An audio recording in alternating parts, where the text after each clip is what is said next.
अरे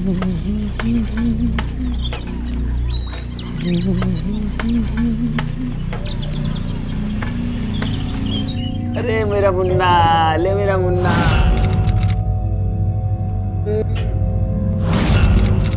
हमारा मुन्ना जो है इच्छे खेलेगा, इच्छे हैं। अरे यार ये फोन कहाँ रख दिया मैंने? रुकिए मैं देती हूँ। ये रहा।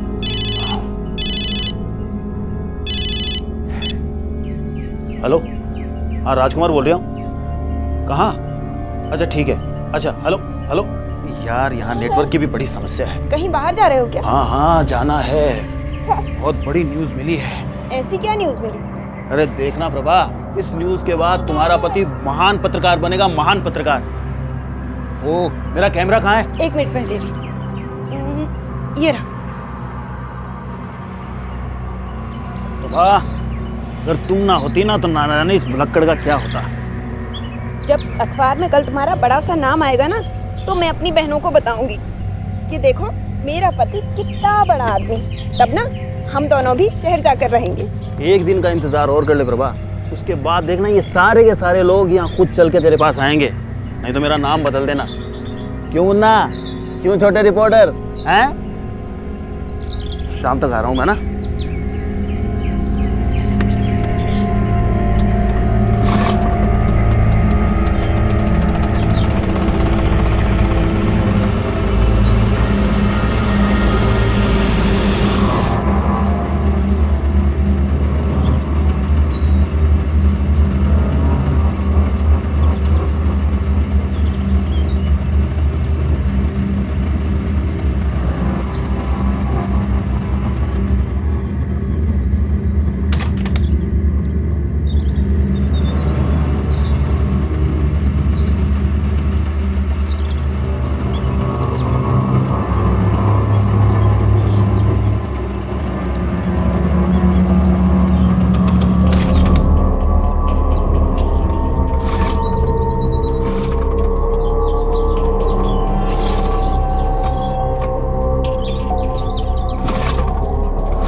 हर समाज में रहने के लिए हमें इसके कुछ निश्चित नियमों और कानूनों का पालन करना होता है। उसी तरह से प्रकृति के भी कुछ नियम होते हैं जिसका पालन मनुष्यों के साथ साथ दूसरे जीवित प्राणी भी करते हैं। मध्य प्रदेश के समर्थ फॉरेस्ट रेंज से सटे एक छोटे से गांव आमदा में रहने वाला राजकुमार बिष्ट भी हमारे बीच का एक ऐसा इंसान था जो अपने पत्नी और बच्चों के साथ एक खुशहाल जीवन व्यतीत कर रहा था। हमें अपने आसपास अक्सर ऐसी घटनाएं सुनने को मिलती हैं जहां कोई व्यक्ति समाज और देश के बनाए हुए कानून को तोड़ने की गलती कर बैठता है, लेकिन जब कोई कुदरत के बनाए हुए नियमों को तोड़ने की कोशिश करता है तो उसके अंजाम सिर्फ संगीन ही नहीं बल्कि बेहद खौफनाक भी हो जाते हैं। तो क्या राजकुमार भी ऐसे ही कुदरत के किसी नियम को तोड़ने की गलती कर बैठा था, या फिर वो किसी ऐसी चीज का शिकार हो गया था जो कुदरत और इंसान दोनों के नियम और कानून से परे थी? साहब वो पत्रकार हैं, कल सुबह घर से निकले थे पर अब तक उनका कोई अता पता नहीं। आपको किसी रिश्तेदार या आस पड़ोस पे कोई शक? जी नहीं, रिश्तेदारों से तो कुछ खास हमारा लेना देना है नहीं, और आस पड़ोस के लोग अपने ही हैं। वो घर से कहाँ जाने के लिए निकले थे? ये तो नहीं बताया, पर कह रहे थे कोई बड़ी न्यूज़ है और उसके बाद उनका बहुत बड़ा नाम होने वाला है। वो कौन से अखबार के लिए काम करते थे? जीवन युग के समाचार नाम के अखबार के लिए काम करते हैं, पर कौशल भाई को भी उनके बारे में कुछ अता पता नहीं। मगर हम पता लगा लेंगे। फिलहाल आप जाइए, जैसे हमें कुछ पता चलेगा हम आपको बुलाएंगे।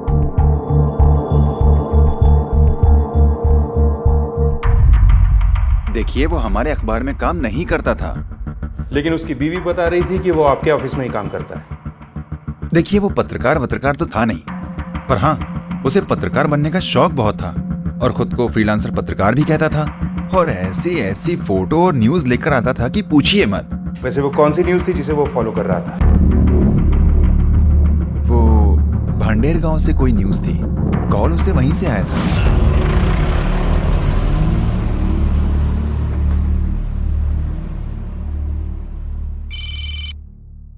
हाँ बोल। गुरुजी, राजकुमार बोल रहा हूँ। ऐसी खबर दे रहा हूँ गुरुजी, ऐसी धमाकेदार खबर दे रहा हूँ कि आप है ना मुझे अपने न्यूज़पेपर का सब एडिटर बना दोगे, कसम से। अरे अब बोल भी, नहीं तो हार्ट फेल हो जाएगा मेरा। गुरुजी, इस वक्त स्थिति ये है कि मैं यहाँ ना भांडेर से बोल रहा हूँ। क्या? हेलो हेलो गुरुजी। क्या है? हेलो हेलो गुरुजी। क्या? चलो यार, तुम तो करो ये। आपने जानने की कोशिश नहीं की कि वो कौन सी खबर थी जो वो आपको देना चाहता था? देखिए, मैं उसे इतना सीरियसली क्यों लेता? अब वो कोई न्यूज देता है क्या? या तो कहता है कि बकरी के चरने से 2 लोगों में मारपीट हो गई और एक का सर फूट गया। ये कोई न्यूज है? कॉल कितने बजे आया था? ये कोई 5 बजे शाम को। वो कौन था जो भांडेर में उसे न्यूज देता था? ये तो उसने कभी मुझे बताया नहीं और ना मैंने जानने की कभी जरूरत महसूस की। देखिए, इस वक्त हम जा रहे हैं। अगर राजकुमार से रिलेटेड कोई भी न्यूज मिलती है हमें तुरंत इत्तला कीजिएगा। जी, आप जैसा बोले। सर, अगर राजकुमार ऐसी छोटी मोटी न्यूज़ करता था तो उसके गायब होने के पीछे बड़ी न्यूज़ की बजाय कोई पर्सनल कारण हो सकता है। कई बार पर्सनल बातें भी न्यूज हो जाती हैं और न्यूज भी पर्सनल हो जाती है। कारण चाहे जो भी हो, पर हो सकता है राजकुमार के बारे में अगली न्यूज हमें भांडेर जाके ही मिले।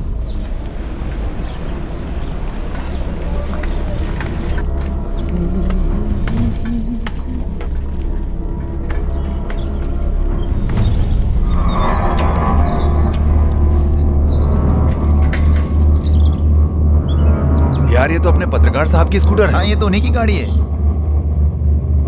राजू भैया, राजू भैया।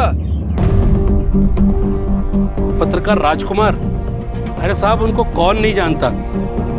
इस गांव को फेमस करने के लिए उन्होंने बहुत प्रयत्न किया है। कैसा प्रयत्न? एक बार की बात है साहब, हुआ यूं कि यही सामने चौपाल पर बैठा था और वो कह रहा था। अरे ऐसा कैसे हो सकता है? क्यों नहीं हो सकता? अरे अगर भगवान चाहें तो सुई में से हाथी भी निकल सकता है। फिर ये क्या चीज़ है? वो कैसे? वो ऐसे, तुम्हें जो है अपना गांव का नाम अखबार में छपवाना है कि नहीं छपवाना? हाँ, छपवाना है ना।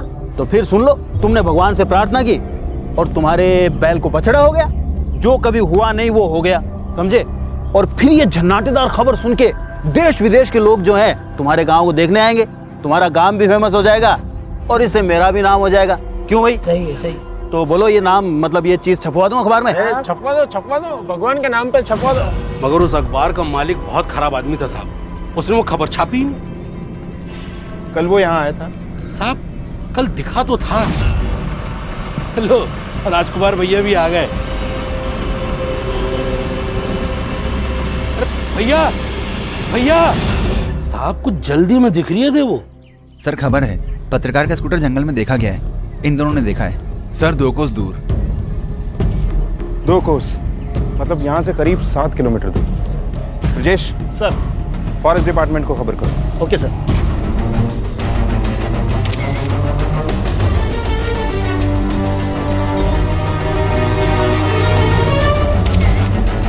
सर, मेरे को तो लग रहा है कि वो कुछ जंगली जानवर का शिकार बन गया होगा। लूटपाट या पर्सनल दुश्मनी का मैटर भी हो सकता है।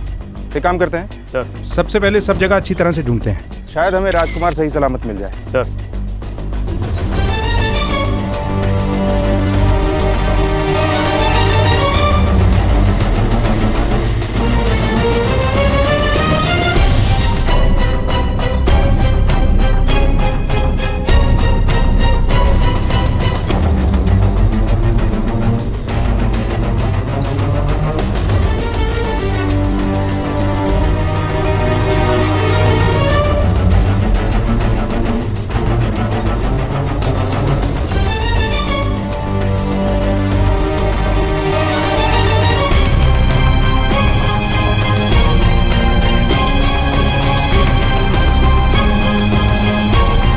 सिर्फ पर्स।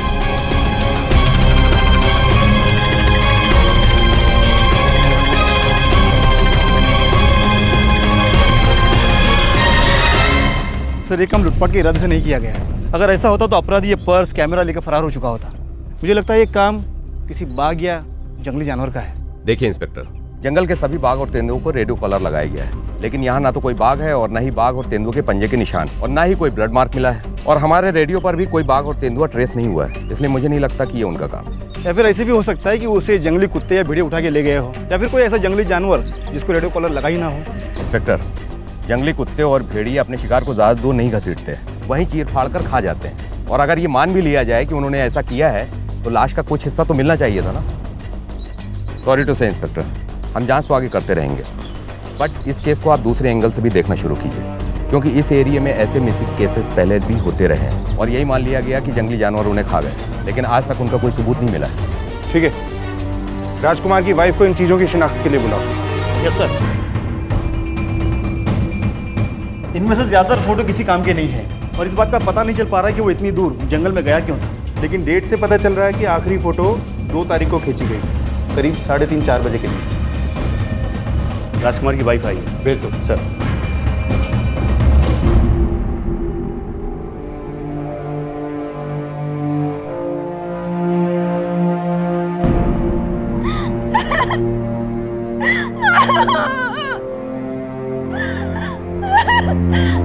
क्या हुआ साहब?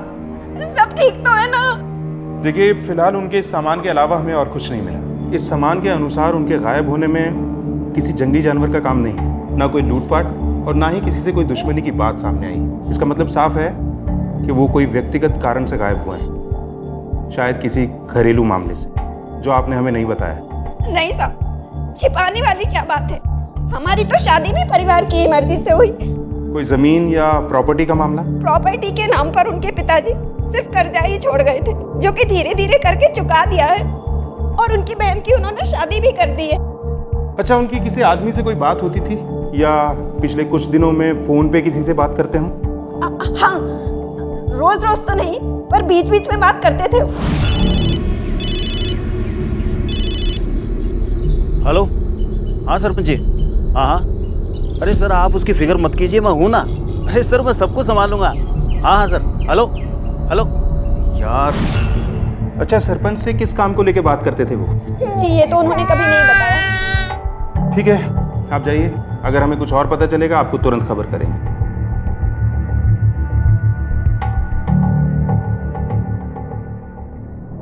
राजकुमार के बारे में अगली खबर भांडेर का सरपंच देगा। अब भैया जैसे उसने हमें देखा तो बोला सरपंच जी गलती हो गई। हमने कहा अच्छा हुआ तूने टाइम से पहचान लिया, वरना लोग तुझे ना पहचान पाते। रे समता देवी, थोड़ा नमक लाके पानी में डाल दे ताकि पैर को थोड़ा आराम आ जाए। अब मेरी बीवी है, इतनी सेवा तो कर। आइए आइए। नमस्कार इंस्पेक्टर साहब। अरे बैठिए बैठिए, खड़े क्यों हैं? बैठिए। अरे आप भी बैठ जाओ ना, आप लोग क्यों खड़े हो? बैठो। माफ़ कीजिएगा इंस्पेक्टर साहब, खड़ा होकर आपका सम्मान नहीं कर पाया, पैर में मोच आ गई। आप तो जानते ही होंगे कि पत्रकार राजकुमार गायब थे और हमें पता चला है कि आपकी उससे बात होती रहती थी। जी हाँ, आपकी दोनों बातें सही हैं। मेरी राजकुमार से बात होती थी। क्यों? इंस्पेक्टर साहब, उसे गांव के बारे में जो भी जानकारी चाहिए होती थी वो पहले सबसे पहले मुझसे आके मिलता था। वो आखिरी बार आपके गांव में देखा गया था और यहीं से वो गायब भी हुआ। वो तो होना ही था। क्यों? क्योंकि इंस्पेक्टर साहब, उसका इस गांव के गुंडे मवाली की जगह के साथ उठना बैठना था। जगह की इस पत्रकार से क्या दुश्मनी थी जो उसे गायब करवाया? इंस्पेक्टर साहब, कहना तो नहीं चाहिए, पर वो ढाबे वाला हथियारा है। चुनाव लड़ने के लिए उसने अपने भाई को मरवा दिया था और हो सकता है उस पत्रकार को उसके खिलाफ सबूत मिल गए हों और उसी ने उसे गायब करवा दिया हो। ये कौन है? जी मेरा छोटा भाई है निरंजन, मेरा मंडी का सारा काम यही संभालता है। वो हमारी पत्नी है समता देवी। ये जगह कहाँ मिलेगा? तो अपने ढाबे पे होगा जनाब, हमें क्या पता।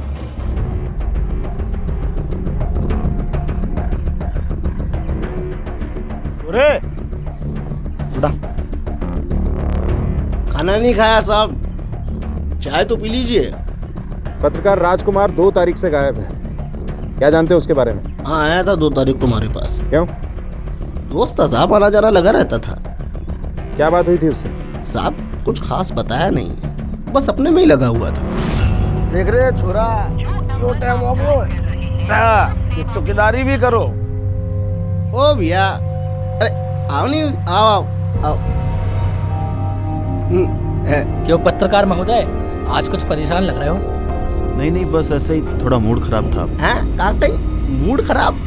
कहीं ले चलूं नहीं तुम्हारे मूड ठीक कराने? नहीं, देर हो रही है मुझे। ए सुनो ने, ए भैया, ए भैया। तू झूठ बोल रहा है। दरअसल तूने ही गायब करवाया उसे। अब क्या बात करते हैं? अब भला हम क्यों झूठ बोलने लगे साहब? दोस्त था। क्योंकि उसे तेरी असलियत का पता चल गया था कि कैसे तूने अपने भाई को मरवाया है। साहब अब समझा, आपको सरपंच ने भड़काया है ना साहब। राजकुमार का आना जाना था सरपंच के यहाँ, उसने कुछ काम दिया था उसको। तो अब ये भी बता दे कि क्या काम दिया था सरपंच ने उसे? कुछ बताया नहीं उसने। तो तुझे लगता है कि मैं तेरी इन बातों पे विश्वास कर लूंगा? अब अगर आपको मेरे पे यकीन नहीं है तो गांव से पूछ लीजिए, पूरा गांव जानता है इस बात को। पूछताछ तो मैं करूंगा, पर सच सामने आने के बाद किसी से कुछ पूछने के लायक नहीं बचेगा, याद रख।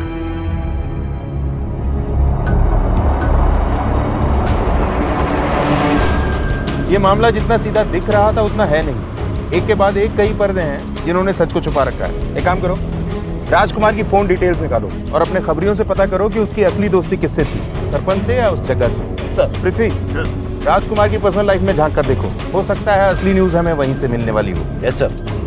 ये आपके पड़ोसी राजकुमार और प्रभा, इन दोनों के बीच में कभी झगड़ा होते हुए देखा या सुना हो आपने? हमने नहीं देखा सर, अभी 4 साल से रह रहा।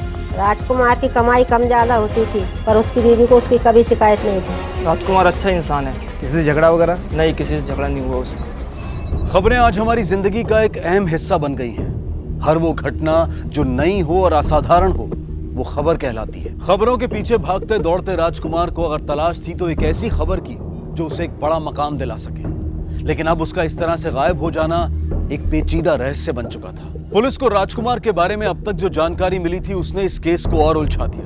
अब तक ना तो उसकी किसी से कोई दुश्मनी सामने आई थी और ना ही ये किसी जानवर का काम लग रहा था। तो फिर ऐसा क्या हो गया था कि राजकुमार इस तरह से अचानक गायब हो गया? एक तरफ उसकी पत्नी प्रभा अपने छोटे से बच्चे के साथ उसका इंतजार कर रही थी। उसे पूरी उम्मीद थी कि उसका पति जल्द लौट कर आएगा, और वहीं दूसरी तरफ पुलिस को तलाश थी उस खबर की जो इस सारे रहस्य से पर्दा हटा दे। इसका मतलब राजकुमार की पर्सनल लाइफ में ऐसा कुछ भी नजर नहीं आया जिसका उसके गायब होने से कोई संबंध है। सर अब तक तो ऐसा ही लग रहा है। सर राजकुमार के कॉल डिटेल से पता चला कि पिछले 1 महीने से भांडेर गांव का सरपंच राजकुमार के लगातार संपर्क में था। जिस दिन राजकुमार गायब हुआ उसी दिन सुबह 10 बजे के करीब सरपंच की राजकुमार से फोन पर बातचीत हुई थी, जैसे कि उसके पति ने हमें बताया था। और इसके अलावा सर और भी कोई है जो अलग अलग जगह से राजकुमार को कांटेक्ट करता है।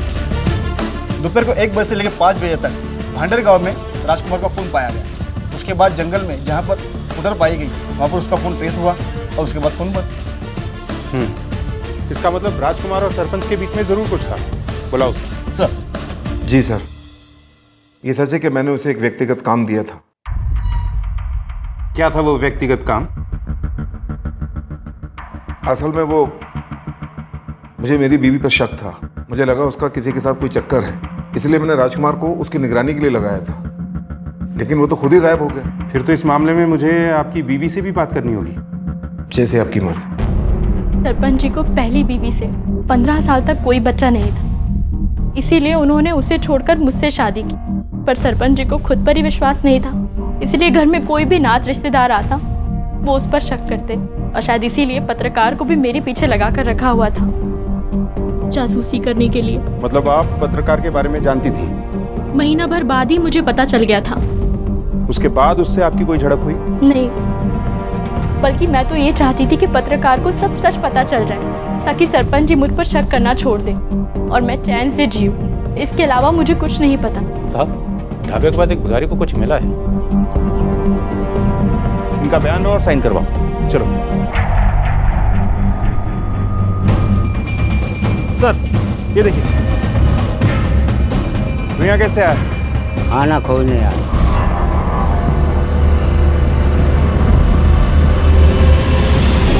और कुछ मिला क्या यहाँ पे? नहीं सर। सर लोगों ने ढाबे को घेर लिया है, लगता है कोई बड़ा हादसा होने वाला है। तुम यही रखो, बाकी सब मेरे साथ आओ। जैसे ही पुलिस को जग्गा के ढाबे के बाहर कूड़े में इंसान का मसालों के साथ पकाया हुआ हाथ मिला तो गांव वालों को यह विश्वास हो गया कि उन्हें ढाबे में जानवरों के साथ साथ इंसानों का मांस भी परोसा जाता था। यह खबर सुनते ही सिर्फ भांडेर गांव ही नहीं बल्कि आसपास के इलाकों से बहुत सारे लोग वहां पर जमा होने लगे और देखते ही देखते उनका गुस्सा ढाबे वालों के खिलाफ फट पड़ा।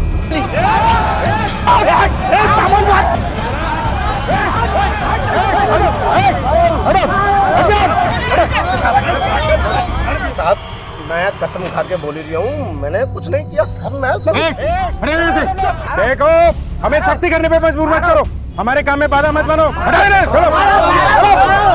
राजेश सर, ढाबे को सील करो और फॉरेंसिक वालों को फोन करो। सर, इस आदमी को ले चलो।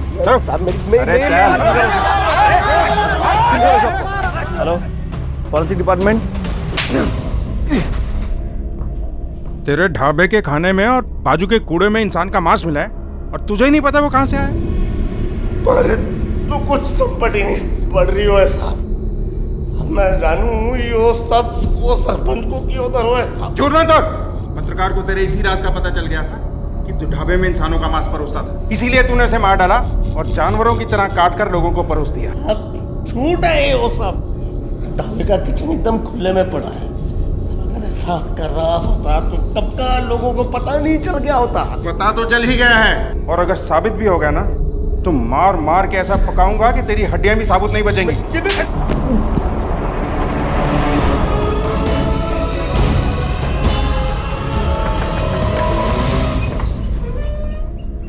क्या हुआ? सब ठीक तो है ना? कुछ पता चला? देखिए अभी तक हमने उम्मीद नहीं छोड़ी है, हमें बस आपके बच्चे का DNA टेस्ट कराना पड़ेगा। और वो किस लिए? ताकि हम किसी नतीजे पर पहुंच सकें।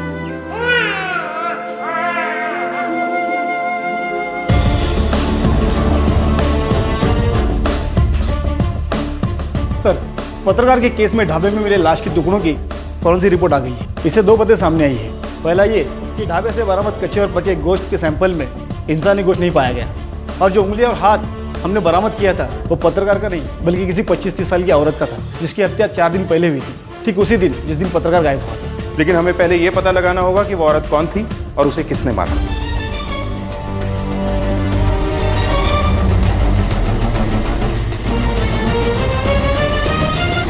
नहीं साहब, इस उम्र की लड़की तो इस गांव से कोई गायब नहीं हुई। सर इस गांव की तो नहीं, लेकिन उस सरपंच साहब के पास एक लड़की बिंदिया जिससे वो दूसरे गांव से लेकर आए थे, वो नहीं दिख रही है। कब से नहीं दिखी? साहब वो आप उस दिन जो पत्रकार को पूछने आए थे ना, बस उसी दिन से नहीं दिख रही है। सर, सरपंच के अनुसार पत्रकार उसी के लिए काम कर रहा था, तो फिर वो उसी ही क्यों गायब करवाएगा? शायद इसी काम के लिए सरपंच के यहाँ पत्रकार का आना जाना बढ़ गया था, और पत्रकार का संबंध सरपंच की बीवी या फिर उस बिंदिया से हो गया होगा जो सरपंच को नागवार गुजरा, और उसने दोनों को ठिकाने लगा दिया और बड़ी चालाकी से इस ढाबे वाले को भी फंसा दिया। या फिर ऐसी भी हो सकता है कि सरपंच की बीवी समता के बारे में पत्रकार और बिंदिया को कुछ पता चल गया हो, इसलिए सरपंच की बीवी ने दोनों को ठिकाने लगा दिया, क्योंकि अब दोनों भी एक ही दिन गायब हुए। एक काम करो, पहले सरपंच को उठाते हैं, ये बोलेगा कुछ नहीं, हमें ही उगलवाना होगा। सर मैं कसम खा के कह रही हूँ, मैंने बिंदिया के साथ कुछ नहीं किया। जब वो काम छोड़कर चली गई, वापस नहीं आई, तो उसका पता क्यों नहीं किया? सर बात दरअसल ऐसी है सर, मुझे इस घर में अब और काम नहीं करना। क्यों? किसी चीज की कमी है इस घर में? कपड़े मिलते हैं, खाना मिलता है और अलग से पैसे भी मिलते हैं। वो बात नहीं है, बस मुझे यहाँ अच्छा नहीं लगता। अच्छा, रुक जा, बताती हूँ तुझे। सुनिए, ये देखो, लेकर आए थे ना आप इसे, अब ये कह रही है इसे अच्छा नहीं लगता यहाँ पर। अरे ठीक है, उसका मन नहीं तो जाने दे उसे।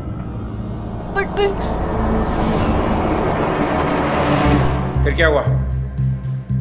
सर फिर वो बाद में ही तो हमें लगा कि वो काम छोड़कर चली गई। एक लड़की जो बिना बताए काम छोड़कर चली गई, तुमने ये तक पता करने की कोशिश नहीं की कि वो अपने घर पहुंची भी या नहीं? सर बात दरअसल ऐसी है कि उसके माँ बाप मर चुके थे, इसलिए हमने उसको अपने पास रख लिया था।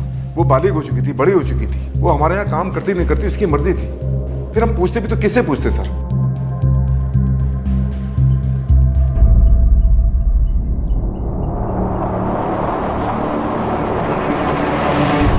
सर जाने क्यों दिया उसे?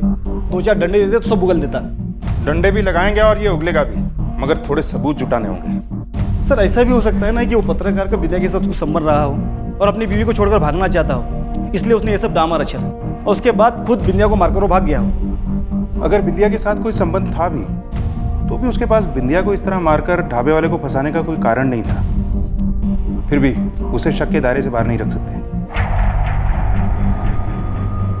हो सकता है काम के बहाने पत्रकार का सरपंच के घर में आना जाना बढ़ गया हो और उसका संबंध सरपंच की बीवी या उस बिंदिया से हो गया होगा। सरपंच ने दोनों को ठिकाने लगा दिया और उस ढाबे वाले को फंसा भी दिया। सर ये भी हो सकता है कि सरपंच की बीवी समता देवी के बारे में पत्रकार और बिंदिया को कुछ पता चल गया हो, इसलिए उसकी बीवी ने दोनों को ठिकाने लगा दिया, क्योंकि दोनों एक ही साथ गायब हुए थे। संभव तो ये भी था कि हमें इस केस को दूसरी तरीके से शुरू करना चाहिए था। याद है वो फॉरेस्ट ऑफिसर क्या कह रहा था? इस एरिया में ऐसे मिसिंग केसेस पहले भी होते रहे हैं, लेकिन आज तक उनका कोई सबूत नहीं मिला। हो सकता है पत्रकार के साथ साथ बिंदिया का गायब होना इन्हीं अनसुलझे मामलों की एक कड़ी है जिनमें लाश तक भी नहीं मिली। तुम तो यहाँ कई साल से हो, पिछले कुछ सालों में यहाँ से कितने लोग गायब हुए हों? हाँ सर, वो सर वैसे ही पूरा का पूरा ट्राइबल एरिया है सर। यहाँ तो गुम हुए लोगों की रिपोर्ट भी नहीं होती है सर। लोग सोचते हैं कि उन्हें कोई जंगली जानवर खा गए होंगे। सर बिंदिया की लाश का टुकड़ा बरामद हुआ तो उसे गायब लोगों में कैसे जोड़ा जा सकता है? क्योंकि बिंदिया की लाश अभी गायब है और बिंदिया का हाथ वहाँ मिलना हो सकता है हमें भटकाने की कोशिश हो। सर बिंदिया तो इसी गांव की है और उसकी लाश का टुकड़ा भी हमें यही मिला। इसका मतलब हत्यारे का इस गांव से कहीं ना कहीं संबंध जरूर है। ऐसा करो, आसपास के इलाके के पिछले 2 साल में गायब हुए लोगों की केसेस की फाइल इकट्ठा करो जिनका भांडेर गांव से जरा भी संबंध हो। Yes sir.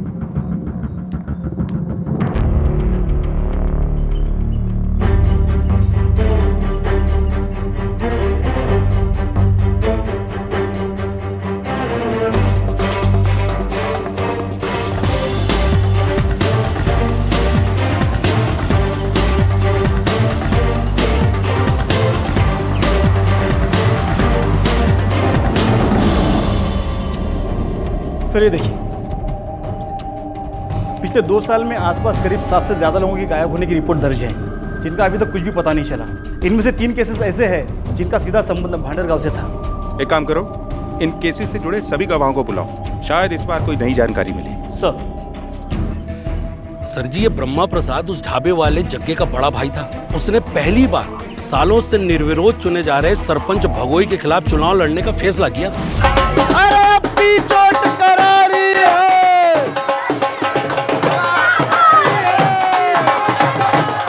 अरे अपनी चोट करारी है। अपनी चोट करारी है। ब्रह्मा भैया, ब्रह्मा भैया। बंद कर।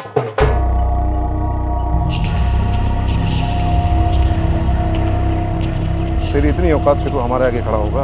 औकात तो तुम्हारी चुनाव के बाद पता चल जाएगी सरपंच कि कितनी बची रह गई है और कितनी बची। ले जा। क्या बोल दिया रे? भैया के सामने तेरी बोलने की इतनी हिम्मत? हाँ? भैया के सामने तू आंखें मिलाएगा? छोड़ो, छोड़ो इसको। छोड़।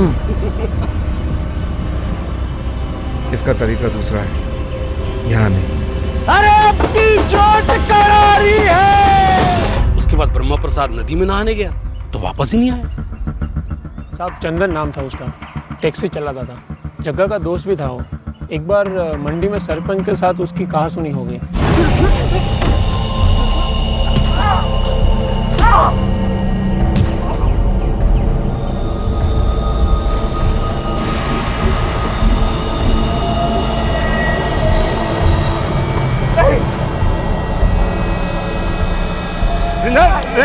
रुक जा, छोड़ दे, छोड़ दे, छोड़ दे इसको। ऐसे नहीं, अभी नहीं। चल। आखिरी बार वो ढाबे में दिखा था, उसके बाद नहीं दिखा वो। सरपंच के यहाँ एक बंगाली आदमी था जो हिसाब किताब का काम देखता था। बंगाली, मुझे शाम तक एक एक पैसा का हिसाब चाहिए। अगर सर मैंने आपको एक एक पैसे का हिसाब दिया है, मगर आप भूल भाल करेगा तो मैं क्या करेगा सर? चुप कर।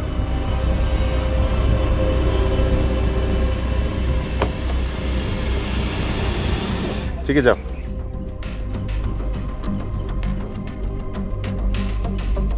सर उसके बाद वो बंगाली भी गायब हुआ, बिल्कुल इसी तरह वो पत्रकार भी गायब है और बिंदिया भी। चाहे जो भी हो, मगर ये सच है कि पत्रकार गायब है और बिंदिया की मौत हो चुकी है। और इसके अलावा हमारे पास 3 नाम और हैं जिनका सरपंच के साथ झगड़ा हुआ और वो गायब हो गए। ये सारी बातें सरपंच पर शक करने की ठोस वजह हैं। इसलिए हमें अपना अगला कदम उठाना ही होगा, क्योंकि कोई ना कोई तो ऐसी जगह है जहां लाशों को ठिकाने लगाया जाता है। चलो। पत्रकार राजकुमार के साथ साथ सरपंच के यहाँ काम करने वाली एक जवान लड़की बिंदिया भी गायब थी।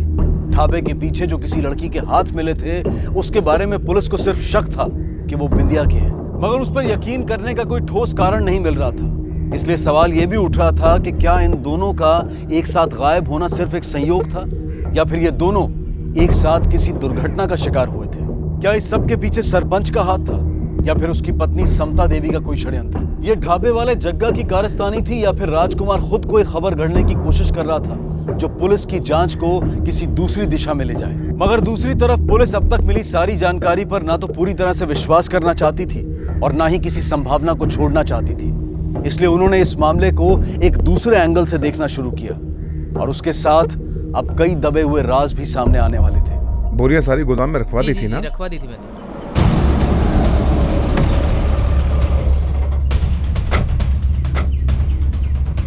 सरपंच हम इस गांव के, ऐसे कैसे मुंह उठा के घुसाओगे किसी के यहाँ भी?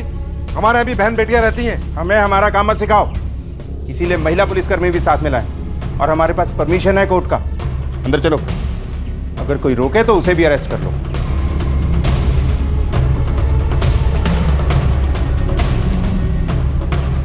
तलाशी लो पूरे घर।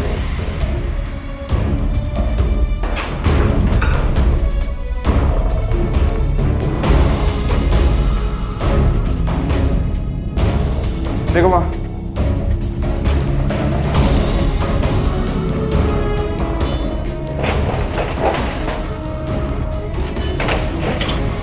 कुछ मिला? कुछ नहीं सर। चलो पीछे देखते हैं। तुम वहां देखो, तुम यहां।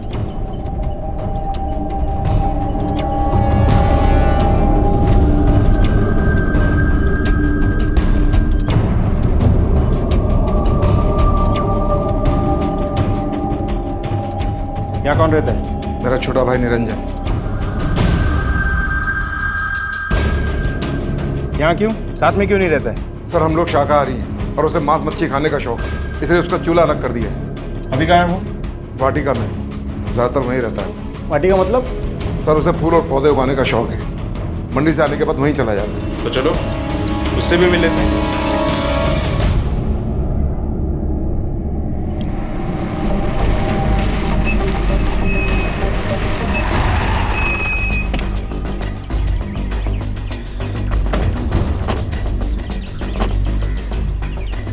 सारी जगह की तलाशी लो। Sir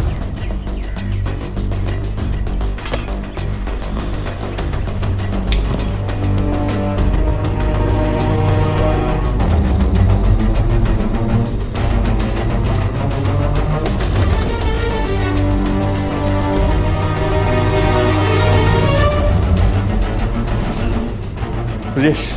yes sir. ये अलमारियाँ खोलने की कोशिश करो, ना खुले तो ताला तोड़वा देना, मैं बाहर देखता हूँ। ठीक है सर।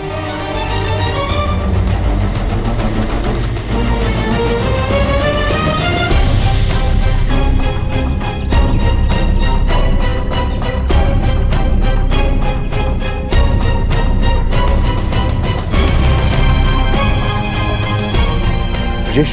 Yes sir. ये तो वही पौधा है जिसकी फोटो पत्रकार के कैमरे में थी, और अंदर वो शेर की फोटो। बिल्कुल सर। इसका मतलब पत्रकार के कैमरे में जिस जगह आखिरी फोटो ली गई थी, ये वही जगह है। हाँ सर बिल्कुल। ले चलो इन्हें, वहीं पूछताछ करेंगे। चलो चल चल। देखिए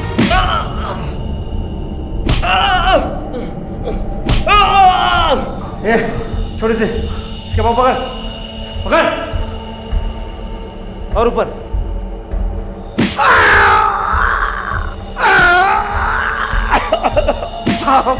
साहब मैं कसम खा के कहता हूँ, साहब मैंने कुछ नहीं किया। अच्छा, अभी थोड़ी देर में सब याद आ जाएगा। ब्रजेश लगा रहे।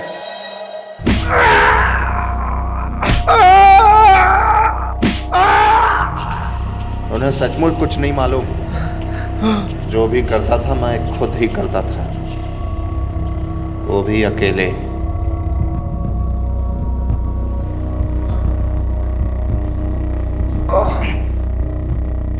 अब ये भी बता दे कि क्या करता था? खा जाता था। क्या बोला? क्या करता था? मार कर खा जाता था।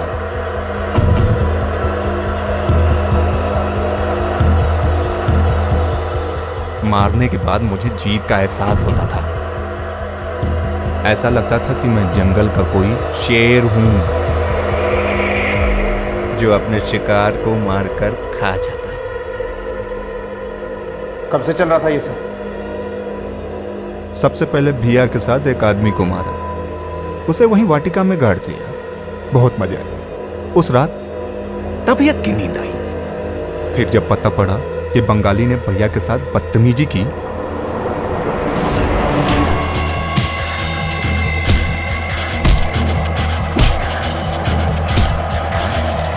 उसका भेजा निकालकर खा गया ताकि उसे पता पड़े कि हमसे बढ़कर नहीं है वो। उसके बाद किसको मारा? ढाबे वाले के भाई ब्रह्मा को। उसे तो वहीं नदी में ही दाब दिया। साला हमारी भैया के सामने आंखें मिलाने की हिम्मत कर रहा था। अपनी औकात भूलकर हमारे सामने खड़ा हो रिया था। सोचा मर गया, मगर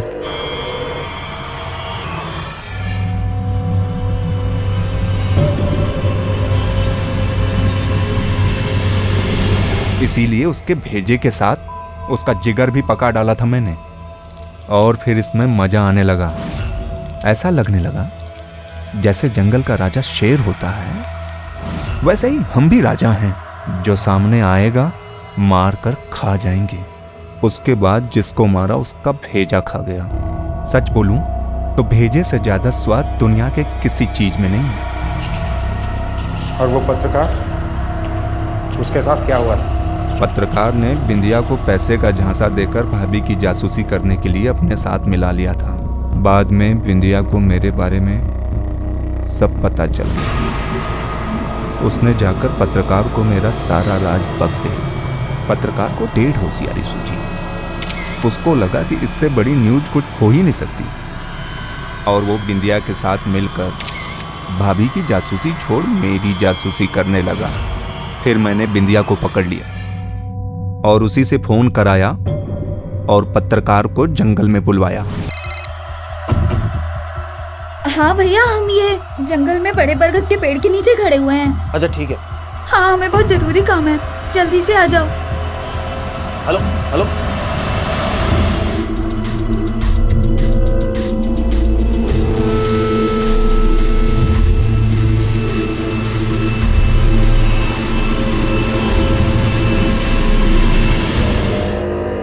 फिर दोनों की लाश को बोरों में डालकर वाटिका ले आया और अब की बार दोनों के भेजों को एक साथ पकाया। लाश के बचे हुए टुकड़ों को कहाँ फेंकता था तू? फेंकता क्यों, वहीं वाटिका में गाड़ देता था। खाद बन जाते थे तो फूलों का रंग निखर कर आता था। जानवर भी अपनी जात के जानवर का शिकार नहीं करते। तो जानवर कहलाने के लायक भी नहीं।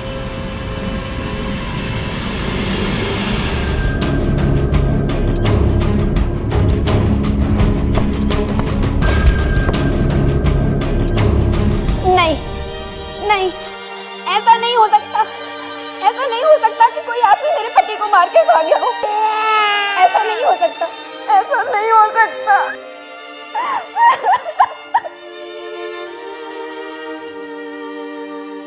इंसान और जानवर के बीच में सबसे बड़ा फर्क इंसान का दिमाग नहीं बल्कि उसका विवेक होता है, जो उसे सही और गलत के बीच फर्क करने की ताकत देता। शेर अथवा दूसरे मांसाहारी जंगली जानवर तो प्रकृति के नियमों के अनुसार ही दूसरी प्रजाति के जानवरों का शिकार करके अपना पेट भरते हैं और यही उनके जिंदा रहने की शर्त भी होती है। लेकिन जब कभी इंसान अपना विवेक खोकर अपनी सोच और दिमाग से एक जानवर बन जाता है तो वो जंगली जानवर से भी कई गुना ज्यादा खतरनाक हो जाता है, क्योंकि वो हम सबके बीच रहता है और उसे पहचान पाना बेहद मुश्किल होता है। लेकिन यह भी सच है कि अगर निरंजन के परिवार और उसके गांव वालों ने उसके हाव भाव और व्यवहार पर जरा सा भी ध्यान दिया होता तो शायद उसका ये सच बहुत पहले ही बाहर आ गया होता। निरंजन एक ऐसी मानसिक बीमारी का शिकार था जो उसकी भूख से नहीं बल्कि उसके अपने अहंकार से पैदा हुई विकृति का परिणाम थी। और यही कारण था कि पकड़े जाने के बाद भी ना तो उसे अपनी गलती का एहसास था और ना ही अपने कर्मों पर पछतावा। आगे की जांच से पता चला कि निरंजन ने 1 नहीं 2 नहीं बल्कि तकरीबन 12 लोगों की हत्या की थी और उन्हें खा गया था। उन पर चले मुकदमे में निरंजन के भाई सरपंच भदोई पर सिर्फ 1 हत्या का आरोप सिद्ध हुआ। निरंजन को मानसिक रोगियों के हॉस्पिटल भेजा गया है जहां आज भी उसका इलाज चल रहा है। वहीं दूसरी तरफ पत्रकार राजकुमार की पत्नी प्रभा पुलिस के बार-बार समझाने पर भी आज तक ये मानने को तैयार नहीं है कि उसके पति को कोई दूसरा इंसान मारकर खा गया। उसे आज भी विश्वास है कि उसका पति एक दिन जरूर लौटेगा। अब वो भोपाल के आसपास कोई छोटा मोटा काम करके अपने बच्चे को पाल पोस रही है। उसकी इच्छा है कि उसका बेटा एक दिन अपने पिता की तरह बड़ा पत्रकार बने। हम उम्मीद करते हैं कि उसकी इच्छा जरूर पूरी होगी।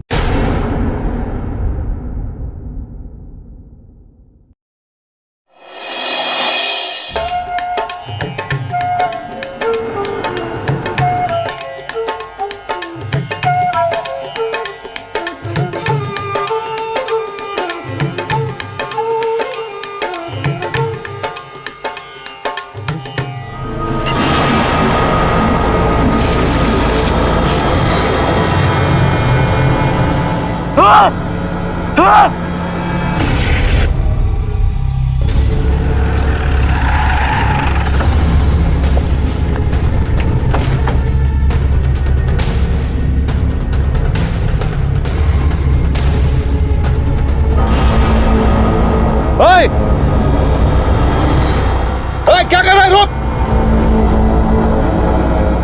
पकड़ उसे! यार रोक! क्या कर रहा है? रोक!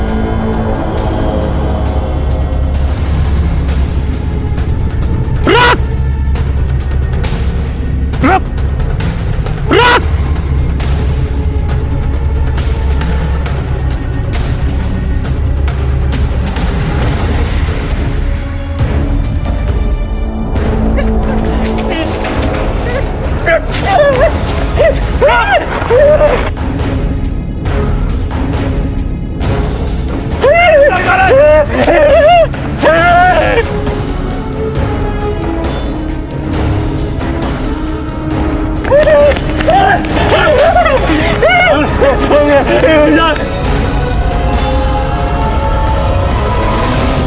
सर, ये रहा।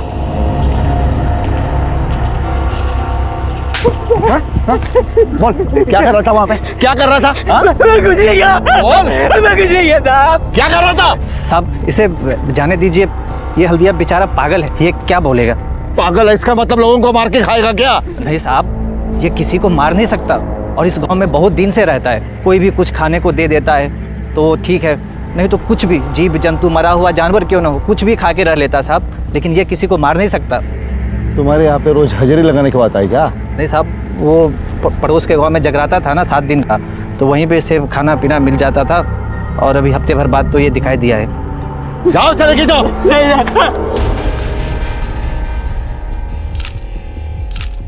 सर, कपड़ों को देख के लगता है कि किसी अच्छे घर की थी। सोने की चूड़ियाँ, मंगलसूत्र सब सही सलामत है। खाने काम करो, लाश को पोस्टमार्टम के लिए भेज दो। बाकी के सवालों के जवाब वहीं से मिलेंगे। साहब,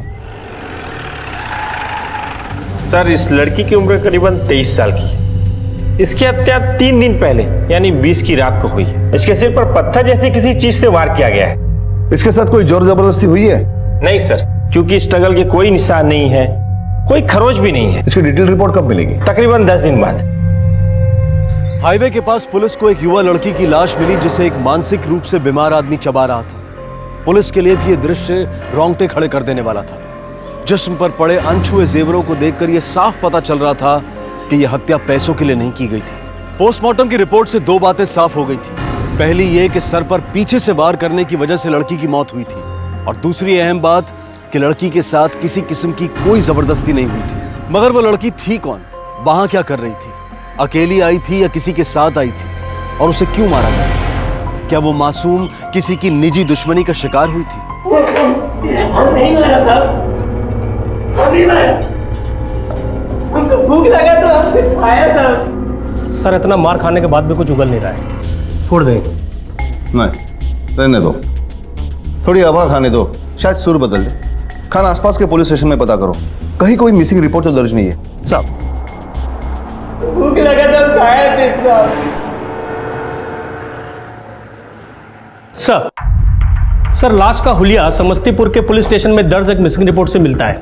ये देखिए, 2 दिन पहले किसी भूषण सिंह नाम के आदमी ने रिपोर्ट लिखाई थी कि उनकी बहू नीलम 3 दिन से गायब है। बुलाओ मैं। सर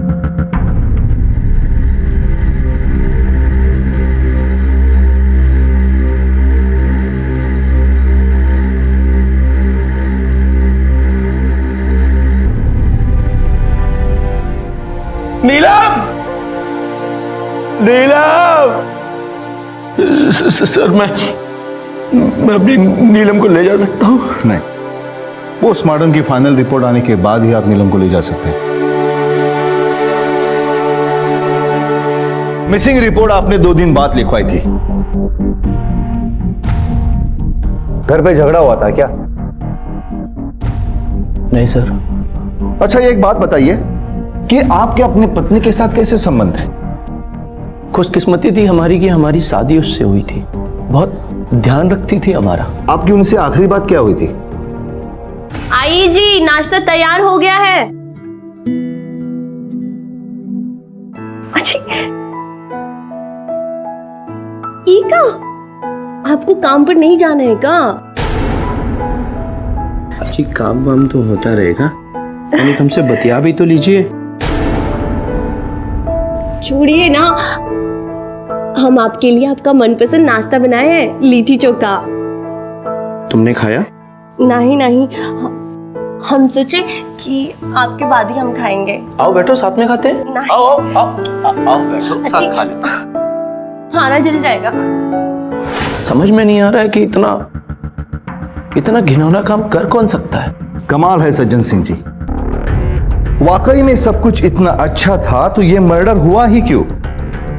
तहकीकात में एक बात साफ निकल कर आई है कि ये मर्डर ना रेप की वजह से हुआ है ना लूटपाट। अगर मर्डर की वजह हो सकती है तो वो है दुश्मनी। जिस तरह से लाश को जलाया गया है, उसे ऐसा लगता है कि हत्यारा उसे पहचान रहा था, इसीलिए वो उसकी पहचान मिटाने के लिए लाश को जलाना चाहता था। इससे यह लगता है कि खून किसी पहचान वाले ने ही किया है। और आप तो कहते हैं कि आपको किसी पे शक नहीं है या किसी के साथ दुश्मनी नहीं है। ये बात तो हमारी खोपड़ी में समझ में नहीं आ रही है कि आखिर उस बेचारी को कौन मार सकता है। इंस्पेक्टर साहब, बचपन में ही माँ को खो दिया था उसने। मुझे ही अपनी माँ मानती थी, कहने को तो बहुरिया थी पर बेटी से कौनो कम नहीं थी। क्या बच्चों की तरह हरकत कर रही है तू? छोड़, बस बस बस बस बस। लगते हो ना एकदम हीरोइनिया। अभी सज्जन के बाबूजी देखेंगे तो क्या कहेंगे? क्या कहेंगे? यही कहेंगे कि मेरी दुल्हनिया तो अभी तक जवान है और हम तो कभी गौर ही नहीं किए। क्या पता था कि हमारी किस्मत में बहू का सुख ही नहीं है। अच्छा एक बात बताइए, जिस दिन आपकी बहू गई, आपसे कुछ बात हुई थी उसकी? उस दिन तो किचन में खाना बनाने की तैयारी कर रही थी। क्या कर रही है बहुरिया? माँ जी, सब्जी काट दिए हैं, बस अब भी छौंक लगाए देते हैं। अरे ये सब्जी रहने दे, छौंक हम लगा देंगे। तू जाके बगीचा में पानी डाल, नहीं तो आज सज्जन के बाबूजी हमका फिर गरियाएंगे। जी माँ जी, अभी डाले देते हैं। आधे घंटे बाद जब हम बगीचे में गए तो वहाँ नीलम थी ही नहीं। हमका लगा कि बहुत धूप हो गया है, पेड़ों को पानी देकर वो अपने कमरे में गई होगी। अजीब बात है, आप दोनों के बीच में इतना अच्छा रिलेशन था, फिर भी आपकी बहू बिना बताए घर से चली गई। कुछ समझ में नहीं आ रहा है। क्या बताएं इंस्पेक्टर साहब, हम भी इसी सोच में हैं। अपने बहू को मोबाइल नंबर दीजिए। इंस्पेक्टर साहब, नीलम के पास कोनो फोन नहीं था, जरूरत ही नहीं थी ना। घर में सब चीज की सुविधा थी, अगर जरूरत होती तो हमारा ले लेती ना, पर ऐसा अक्सर होता नहीं था। देखिए, शहर के पार्टी अध्यक्ष हैं हम, पटना गए थे पार्टी काम से। जब वहां से वापस आए तो मालूम पड़ा कि हमें बहुरिया गायब हो गए। बहुत परेशान हो गए हम, कैसे कैसे हमने रात काटी हम जानते हैं। तो सुबह होते ही हमने पुलिस को इन्फॉर्म कर दिया और रिपोर्ट लिखवा दी। रूल रेगुलेशन तो हम भी जानते हैं, ऐसे ही पार्टी अध्यक्ष थोड़ी बन गए। अध्यक्ष जी, आपकी बहुरिया का मर्डर हुआ है, किसी पर तो शक होगा आपको। आपकी सियासत में कोई ना कोई तो ऐसा दुश्मन है जो आपके परिवार के साथ बदला लेना चाहता है। हमारा पूरा लाइफ सबके सामने है, ओपन है, तो पब्लिक हमें बहुत लाइक करती है, बहुत प्यार करती है। हमारे ख्याल में तो ऐसा कोई भी नहीं है। वो तो है, पब्लिक आपको लाइक करती है, पर कोई ना कोई तो ऐसा है जो आपकी बहू नीलम को डिसलाइक करता है, वरना आज आप यहाँ नहीं होते अध्यक्ष जी। 20 तारीख को आप कहाँ पे थी? सर हम उस दिन कॉलेज गए थे, मेरा एक्स्ट्रा लेक्चर का क्लास था, और जैसे ही हम कॉलेज से घर लौटे तो माँ ने कहा कि नीलम भौजी घर में दिखाई नहीं दे रही। तो मैंने कहा, अरे चिंता काहे करती हो, जहाँ होगी आ जाएगी। वो मेरी भौजी ना थोड़ी सोशल टाइप थी, तो मुझे लगा कि आस पड़ोस में चली गई होगी, लेकिन जब बहुत देर तक नहीं आई तो मुझे भी उसकी चिंता सताने लगी। फिर पता चला कि वो तो हमें हमेशा हमेशा के लिए छोड़कर चली गई। Sorry sir. आप दोनों ननद भौजाई के बीच में रिश्ता कैसा था? सर ननद भौजाई का तो रिश्ता था ही नहीं, हम तो एकदम फ्रेंडली थे सर, बहनें जैसी। फिर भी आपको पता नहीं वो कहाँ जा सकती है? कोई रिश्तेदार, कोई पड़ोसी? सर हम उनसे कभी कुछ पूछते नहीं थे, वो हमसे बड़ी थी ना। क्या आपने उसके परिवार वालों को उसके गुमशुदगी के बारे में इन्फॉर्म किया था? इतना बड़ा बात हो गया कि हम उसको इन्फॉर्म नहीं करेंगे? रदीपुर में है उसका मायका, अम्मा तो उसकी है नहीं, सिर्फ बाप है। खबर सुन के बहुत शौक हो गए वो। ठीक है सिंह साहब, अभी आप जा सकते हैं, लेकिन ये पटना मत जाइएगा, क्योंकि हमें आपकी फिर से जरूरत पड़ सकती है। अब दरोगा की बात कौन डाल सकता है? नमस्कार। रदीपुर में है उसका मायका, अम्मा तो उसकी है नहीं, सिर्फ बाप है। सर। खान, हमारा थाना क्षेत्र सुल्तानगंज समस्तीपुर और राधेपुर के बीचों बीच है, और नीलम की लाश राधेपुर के नजदीक मिली है। यानी कि यह मुमकिन है कि नीलम अपने बाप के घर जा रही हो या वहां से वापस लौट रही हो, उसी समय यह हादसा हुआ होगा। मगर जब तक हम किसी नतीजे पर नहीं पहुंचते तब तक हमें उनकी बातों को सच मानना पड़ेगा। नीलम अपने मायके गई थी या नहीं गई थी, यह तो हमें उसके मायके से ही पता चलेगा। Khan, yes sir. नीलम के ससुराल के सभी फोन नंबर्स के रिकॉर्ड्स निकलवाओ। सर।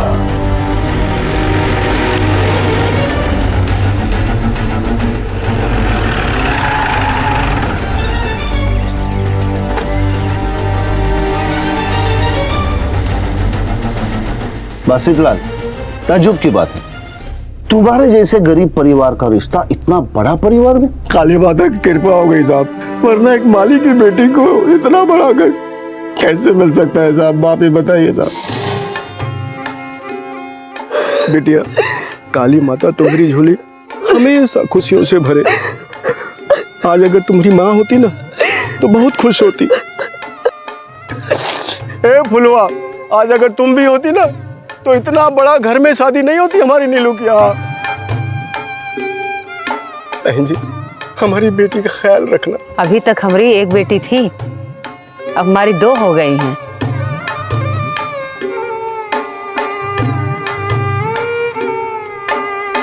भैया, बहुत ही ऊंचे परिवार में आपकी बेटी का ब्याह हुआ है, वो भी बिना कोई लेन देन। पिछले जन्म में जरूर कोई अच्छे कर्म किए होंगे बेटी ने। अच्छा, ये शादी तेरी मर्जी से हुई थी कि तेरी बेटी की मर्जी से? लड़का लड़की एक दूसरे को जानना तो बहुत दूर की बात है सर, एक दूसरे को देखा तक नहीं था। हमने जहाँ बोला वहाँ हमारी बेटी ने शादी कर ली साहब। लाखों में एक थी हमारी बेटी साहब।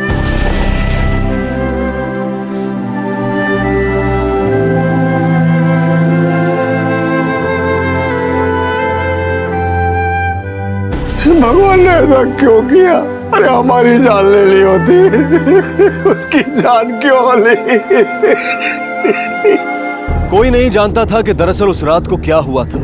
नीलम के ससुराल वाले उसकी तारीफें करते नहीं थकते थे। उसका पिता भी मानता था कि नीलम के ससुराल वाले देवता थे।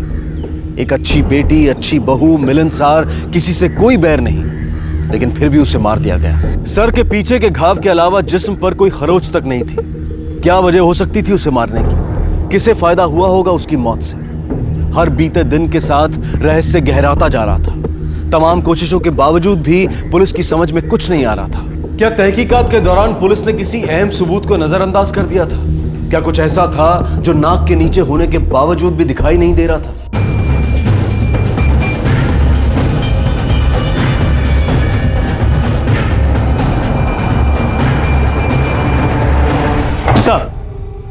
सर नीलम के ससुराल वालों के फोन नंबर्स की जांच कर ली है। 2 बातें सामने आई। पहला, 20 तारीख यानी जिस दिन नीलम की हत्या हुई, घर के सभी सदस्यों की लोकेशन ठीक वैसी ही थी जैसा उन्होंने हमें बताया, और घर का कोई भी सदस्य हत्या वाली लोकेशन के आसपास भी नहीं था। और दूसरी बात? सर, एक नंबर ऐसा है जिस पे घर के सभी नंबरों से बात होती थी। ये रहा। जिस दिन नीलम गायब हुई थी उस दिन इस नंबर पे आखिरी बार कॉल गया था। उसके बाद इस पे अभी तक कॉल नहीं हुआ है सर। और सर, एक खास बात कि इस नंबर पे जितने भी कॉल्स हुए हैं सब आउटगोइंग थे, इनकमिंग एक भी नहीं था। ये नंबर तो इस डूबते केस के लिए तिनका साबित हो सकता है। इस नंबर का नीलम की हत्या के साथ कोई ना कोई संबंध तो जरूर है। हो सकता है कि नीलम के ससुराल का कोई आदमी इसमें शामिल हो और वो किसी प्रोफेशनल हत्यारे के टच में हो। वैसे ये नंबर है कहां का? राधेपुर का है सर। लगाओ तो देखिए किसका है। सर, कई बार फोन लगाया लेकिन उठाता नहीं है।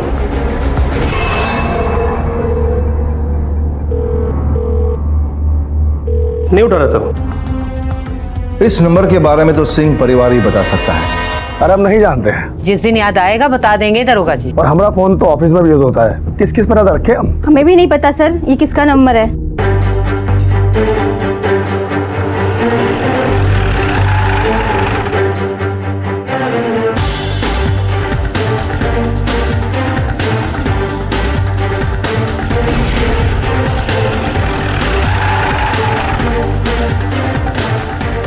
शिवा, तेरा नाम है? समस्तीपुर के भूषण सिंह को जानते हो?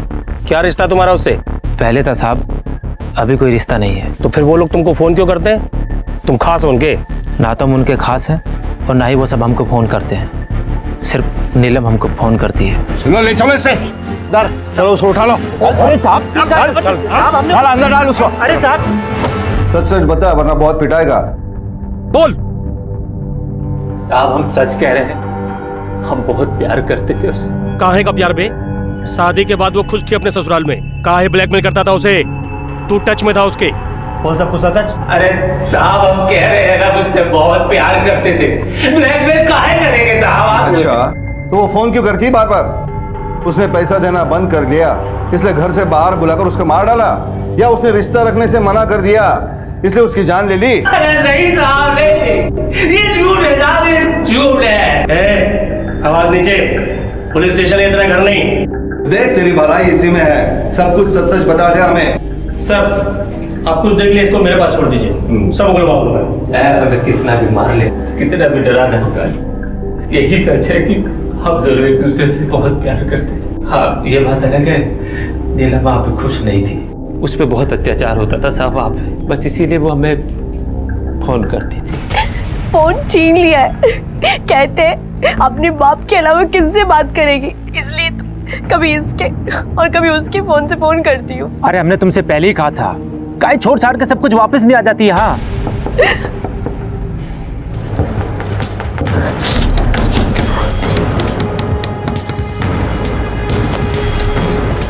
बहरी हो गई क्या? किससे बात कर रही थी? क्या कर रही थी तू? अपने यार से बात कर रही थी ना?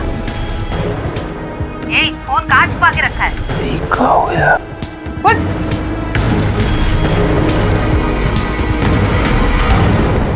अब की बार दरवाजा बंद करके बैठी ना तो तेरे हाथ पैर तोड़ दूंगी। तो कोई लाट साहब नहीं है जो दरवाजा बंद करके बैठेगी।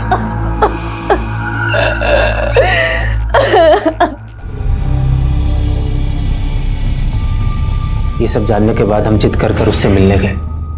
ये भगवान भी कुछ नहीं कर सकते अब। हमारे लालची बापू ने हमारी शादी नहीं करवाई, बेच डाला है हमें, बेच। तू चिंता न कर नीलम, भाग चलते हैं यहाँ से, दूसरे शहर। इतना बड़ा देश है, कोई नहीं पहचान पाएगा हमको। चल। तुम जानते नहीं हो हमारे घर वालों को, आसपास के सारे लोग कांपते हैं उनके नाम से। जितना हो सके ना दूर ही रहते हैं। तुम जाओ, पूरे टाइम नजर रखी जाती है हम पर। अगर किसी ने देख लिया ना हम दोनों को तो काट डालेंगे ये लोग।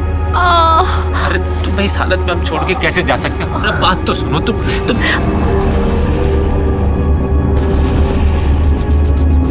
अच्छा, तो मंदिर के नाम से ये सब हो रहा है भौजी? भैया और बाबूजी को पता चल गया ना तो सीधा देव दर्शन करा देंगे वो। अरे बहन कुछ नहीं, वो तो हम इधर से गुजर रहे थे तो ये हमारे गांव की है ना, तो हम थोड़ा सा पता लेने के लिए इधर रुक गए। वो थोड़ा तबीयत ठीक नहीं लग रहा था। अब पूछ लिया ना हालचाल, दोबारा इधर दिखाई पड़ गए ना तो अच्छा नहीं होगा। चल भौजी। उस दिन मंदिर के बहाने नीलम से हमारी आखिरी मुलाकात थी। उस दिन वो बहुत कमजोर लग रही थी। बीमार कर दिया था उन लोगों ने नीलम को। 20 तारीख को जब उसका हत्या हुआ तो तू किधर था मजनू? साहब मैं अपने घर पर था। उस रोज तुम दोनों में क्या बात हुई थी? उसका फोन आया था साहब, हमारे फोन का बैटरी खत्म हो गया था। हम उससे बात नहीं कर पाए। हमें नहीं पता था कि हमें इतनी महंगी कीमत चुकानी पड़ेगी इसकी।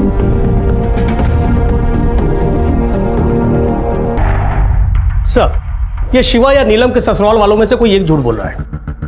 शिवा के फोन के रिकॉर्ड्स निकालो और पता करो कि 20 तारीख को जहां पर नीलम की लाश मिली थी उस जगह के आसपास वो मौजूद था या नहीं। नीलम की पोस्टमार्टम की रिपोर्ट 10 दिन में आने वाली थी। पता करो उसका क्या हुआ है। सर। और हाँ, ये निम्मी को बुला लो, पता तो चले कि वो शिवा की मुलाकात वाली बात उसने छुपा के क्यों रखी। हम अपने बाबूजी को बहुत अच्छी तरीके से जानते हैं सर। हमारे घर का कुत्ता भी पड़ोस के घर जाकर रोटी खा ले तो उसे भी गोली मार दी जाती है, इसीलिए हमने ये बात सबसे छिपा ली थी। वैसे भौजी हमारी जाति की नहीं थी, इसीलिए उन्हें ये नहीं मालूम था कि ऊंची जाति के लोग जीते कैसे हैं। तभी तो अड़ोस पड़ोस में रहने वाले सारे लोगों से बतिया लिया करती थी। ठीक है, अभी अब जा सकती है। अगर आपको और कुछ पता चले तो हमें जरूर इन्फॉर्म कर देना, भूलना मत। जी थैंक यू सर। खान, एक बात समझ में नहीं आ रही है, ये बेमेल शादी हुई कैसे? दोनों परिवार की हैसियत में जमीन आसमान का अंतर है, जाति अलग है, लव मैरिज भी नहीं था, यहां तक कि लड़का और लड़की एक दूसरे को जानते तक नहीं थे। बिल्कुल ठीक सर, दाल में जरूर कुछ काला है।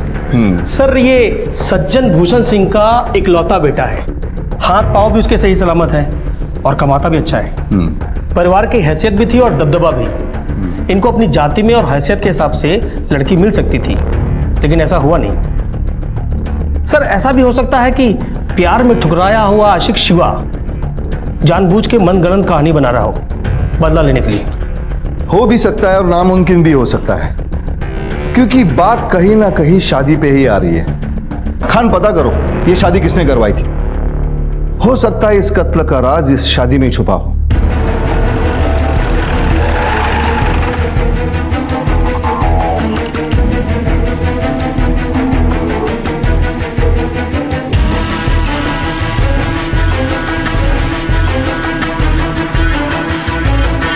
पंडित मयंक शर्मा।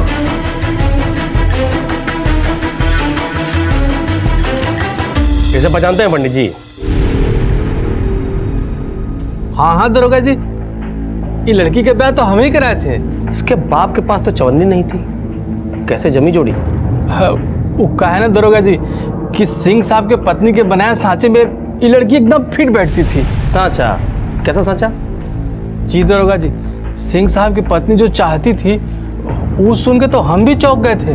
लड़की तो ठीक है पंडित जी, पर लड़की के कुंडली से ज्यादा जरूरी है दोनों का ब्लड ग्रुप मैच होना। Blood group? एक बार ब्लड ग्रुप मैच हो गया ना तो हमें ना जाति पाति की परवाह है और ना ही दहेज की और ना ही हैसियत की। समझ गए ना पंडित जी? वो कहा है ना दरोगा जी, नीलम देखने में भी अच्छी थी और उसका ब्लड ग्रुप भी मैच कर गया था, इसीलिए 15 दिन के अंदर ही ब्याह हो गया। मतलब अब समस्तीपुर में भी ब्लड ग्रुप मैच करके शादी होने लगा है। बड़े लोग हैं, उनके चोचले भी अलग हैं। वैसे दरोगा जी 7 लड़कियों का ब्लड ग्रुप टेस्ट हुआ था, तब जाके ये नीलम फाइनल हुई थी। शिवा नीलम से प्यार करता था, ये बात उसने खुद पुलिस को बताई थी, लेकिन नीलम पर ससुराल में अत्याचार होता था, ये नई बात पुलिस को पता चली थी। लेकिन ये बात एक असफल प्रेमी की मनगढ़ंत कहानी भी हो सकती थी। पुलिस को जो बात सबसे ज्यादा विचलित कर रही थी वो थी लड़कियों का ब्लड टेस्ट। बड़े बड़े शहरों में आज भी ब्लड टेस्ट करवाकर शादी करवाने का चलन शुरू नहीं हुआ है, तो फिर समस्तीपुर जैसी छोटी जगह में ऐसा होना निश्चित रूप से हैरानी की बात थी। पुलिस को शक होना लाजमी था, लेकिन वो अब भी अंधेरे में थे, कोई लीड्स भी नहीं मिल रही थी। और हत्या के दिन नीलम के ससुराल वाले कहां पर थे इसकी जानकारी भी उन्होंने एकदम सही दी थी, मगर जो दिखाई दे रहा था क्या वही सही था या फिर ऊपरी सतह के नीचे कुछ छिपा हुआ था?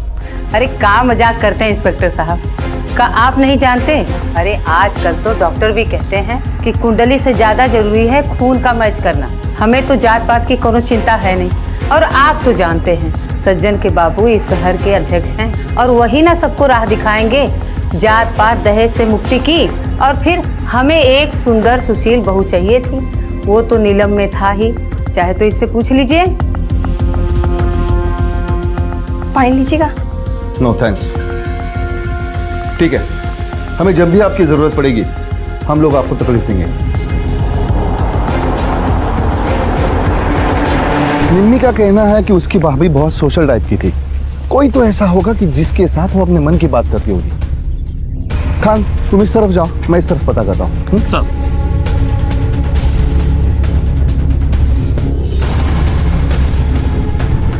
हमने कहा ना हम ज्यादा बात नहीं करते थे। देखिए आपको किसी ने हमारे साथ देख लिया ना तो गजब हो जाएगा।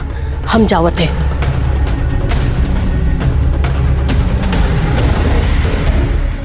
इंस्पेक्टर साहब, दरअसल बात यह है कि मैं अभी राधेपुरा का ही रहने वाला था। ये बात जब उसे पता चली तो अक्सर मुझसे मिलने के लिए मेरे घर आया करती थी। उस दिन जब वो मेरे घर आई थी ना तो वो डरी हुई थी। नीलम चलो पानी पी लो। नीलम, ये तुम्हारे हाथ को क्या हुआ? कुछ नहीं, वो खाना बनाते बनाते तेल गिर गया था। और उसका हाथ तेल से नहीं जला था, देख के लग रहा था किसी ने उस पर गर्म लोहे के रॉड से दागा है।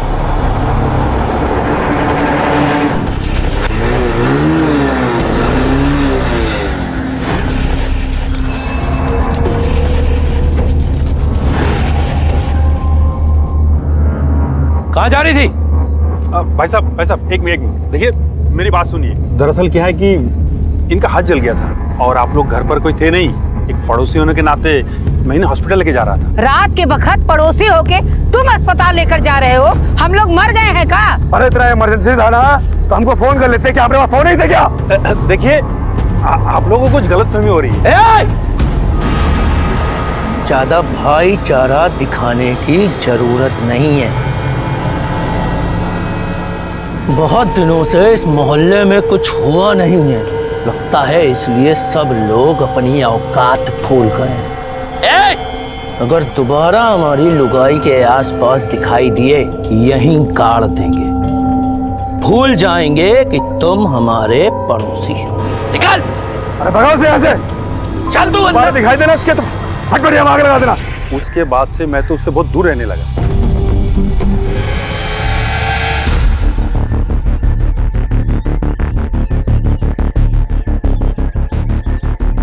हाँ कभी कभी बात तो होती थी, मगर किसी परेशानी में है ऐसा उसने कभी बताया नहीं। हाँ साहब, बहुत अच्छी औरत थी और सब हर मंगलवार और शनिवार को आया करती थी। कोई खास बात जो आपने देखी हो? नहीं साहब, हम तो भगवान की सेवा में ही लगे रहते हैं, समय ही कहाँ मिलता है। अभागन थी, इतनी सी उम्र में चली गई, मगर भूषण सिंह के खानदान के लिए वो जादू की छड़ी थी। जादू की छड़ी? और नहीं तो कहा साहब, भूषण सिंह का बेटा तो बचपन से ही बीमार रहता था और जब से उसकी शादी हुई और वो बाहर से घूम कर आया, उसकी किस्मत ही बदल गई। एकदम बला चंगा हो गया, जैसे उसे कुछ हुआ ही ना हो। ऐसा कौन सा बीमारी था उसे? पता नहीं साहब, सूखता जा रहा था। ऐसे लगता था जैसे ज्यादा दिन जिएगा नहीं, लेकिन अब तो वो एकदम मुटिया गया है। धन्यवाद। ऐसी कौन सी बीमारी है जो शादी के बाद तुरंत ठीक हो गई? ऐसा कौन सा खास ट्रीटमेंट मिला उसको शादी में? सर, ये नीलम के ससुराल वाले जरूर कुछ छुपा रहे हैं। और ये शिवा, नीलम का दोस्त, उसकी बातों में कुछ तो सच्चाई जरूर है।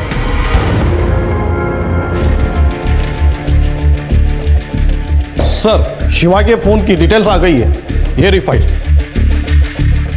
नीलम की हत्या जिस दिन जिस जगह हुई थी, शिवा उसके आसपास भी मौजूद नहीं था। अभी छोड़ रहा हूं, पर इसके आगे तुम्हारा मोबाइल और बैटरी दोनों चार्ज रखना, वरना तुम्हारी बैटरी परमानेंट डाउन कर दूंगा।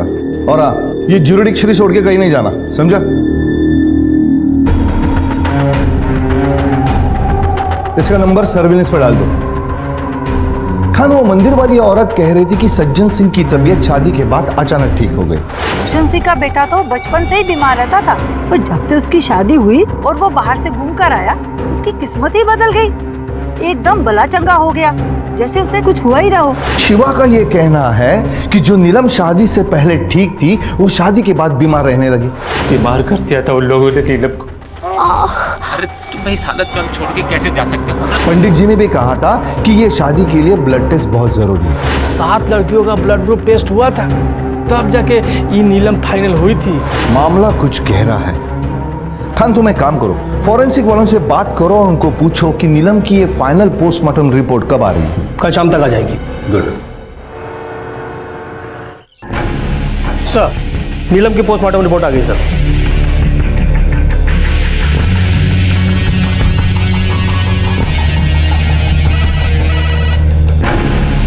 हेलो डॉक्टर, मैं इंस्पेक्टर जोशी बोल रहा हूँ। हाँ जी बोलिए। नीलम की पोस्टमार्टम रिपोर्ट अभी देखी मैंने। आप ये क्या कह रहे हैं? अरे श्योर? मैंने खुद जांच पड़ताल करके रिपोर्ट लिखी, उसमें कोई दो राय नहीं। लेकिन वो आदमखोर पागल का भी ये काम हो सकता है। नहीं, जो मैंने रिपोर्ट में लिखा है वही सत्य है।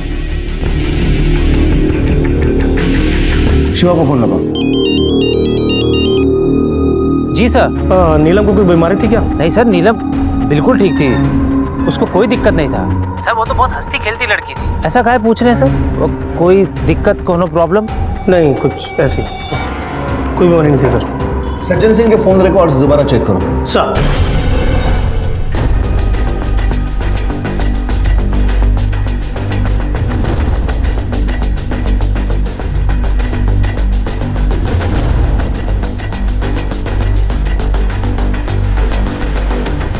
सर, मुजफ्फरपुर के निधिया रोग संस्थान का डॉक्टर 3 महीने से लगातार सज्जन सिंह के संपर्क में था। ये देखिए। खान, हमें इस केस की कड़ी मिल गई है। Let's go.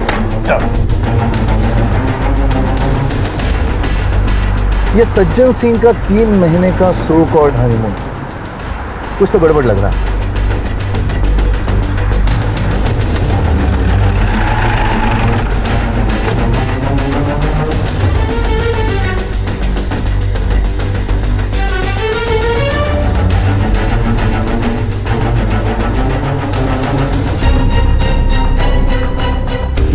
इंस्पेक्टर साहब, ये सब नीलम की मर्जी से हुआ है। और देखिए, हमारे पास सब कागज है, रूल रेगुलेशन हम भी जानते हैं, कोई जबरदस्ती नहीं हुआ है। ये देखिए, दूध का दूध और पानी का पानी साफ नजर आ रहा है।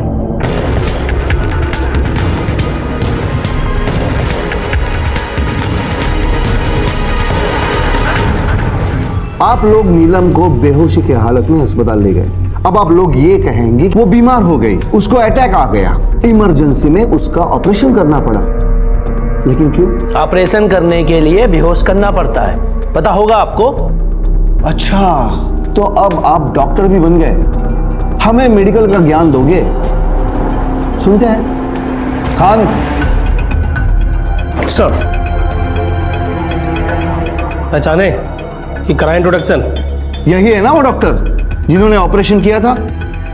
और ये है नीलम के अंगूठे के निशान। जबकि नीलम पढ़ी लिखी थी, उसकी साइन नहीं ली, अंगूठे का निशान लिया। क्यों? हमने कोई धोखा नहीं दिया इंस्पेक्टर साहब। शादी से पहले उसके बाप से इस बारे में साफ साफ बात हुई। तो बस इतना ये तय हो गया कि तुम्हारी बेटी से हमारे बेटवा की शादी में ना तो हम कोई दहेज लेंगे, ना ही तुम्हारा 1 भी रुपया खर्च होने देंगे। सारा खर्चा हम उठाएंगे, ऊपर से तुमको 20,000 रुपया भी देंगे।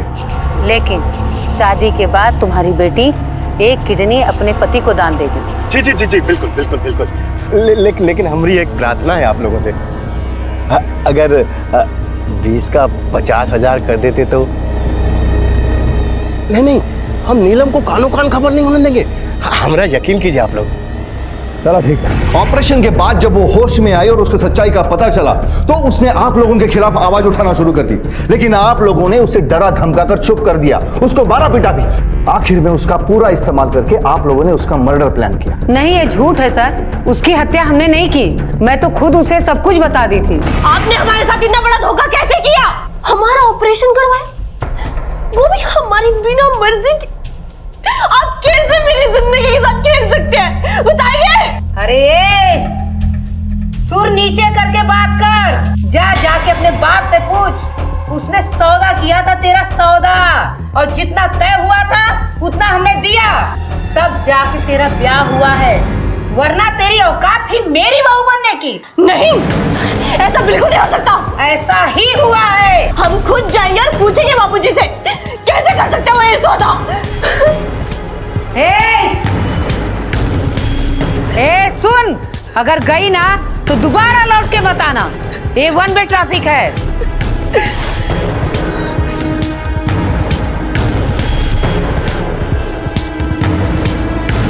हमने कुछ नहीं किया है। आप लोगों ने बेहोशी के हालत में उसे बिना बताए ये कांड किया हुआ है। ये साफ साफ अपराध है। कांस्टेबल, इन्हें हिरासत में ले लो और इनके खिलाफ एफआईआर दर्ज करो।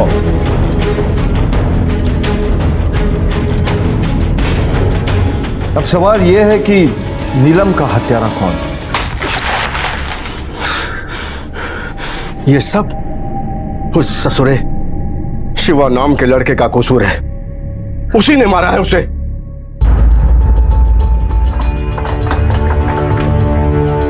बासितलाल, लेकिन तुम्हारी बेटी ससुराल ये कह के आई थी कि वो तुमसे सवाल पूछने जा रही।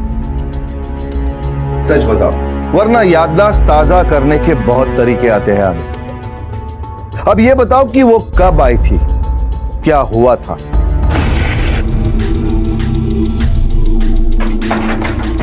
दरवाजा खोलो! दरवाजा खोलो!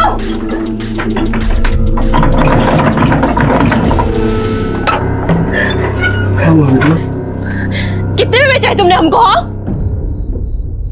तुम इतना गिर सकते हो, हम कभी सोचे नहीं थे। देखो बिटिया, गरीबी ने हमें वैसे भी मार दिया है, और बेटा हम पता लगाए हैं तुम एक गुर्दा में भी जी सकती हो, पर तुम्हारा जीवन तो सुखी हो गया ना।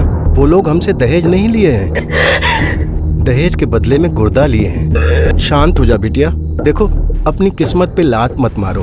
देखो, हम गरीबों को कुछ न कुछ तो बलिदान करना ही पड़ता है ना। तू इंसान नहीं है, शैतान है, शैतान। हाँ। और अगर हम गलत नहीं है ना, तो शैतान से भी बदतर है। माफ कर दो हमका, और खुशी खुशी अपने ससुराल जाओ। अरे बिटुआ, राज करोगी राज। हट जा, जा रहे हम पुलिस के पास। तुम्हारे किए का दंड जरूर मिलेगा। अरे बिटिया सुनो तो। उसके बाद वो यहाँ से चली गई क्योंकि उसका यार बाहर इंतजार कर रहा था। उसी ने मारा उसे, उसी ने मारा उसे। मगर तुम्हारा पहला स्टेटमेंट जो तुमने पुलिस को दिया है कि वो यहाँ आई नहीं, और तुम्हारी दूसरी बड़ी गलती यह है कि तुमने पुलिस थाने में झूठी रिपोर्ट लिखवाई कि वो यहाँ आई नहीं और गायब है। अब ये दोनों बातें तुम्हें अंदर करके डंडे से सच उगलवाने के लिए काफी है। सर तलाशी में ये मिला है, इसमें खून के निशान भी है। अब क्या कहोगे तुम?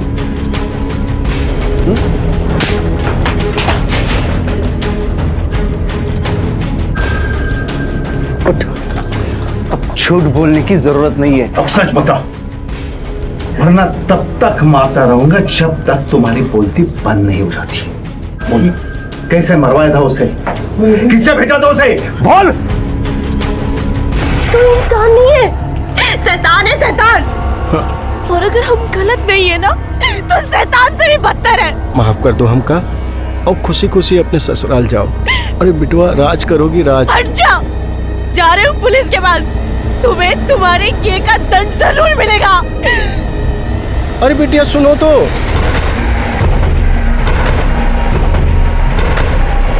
मेरी बात तो सुनो बिटिया। अरे क्या करने जा रही है तू?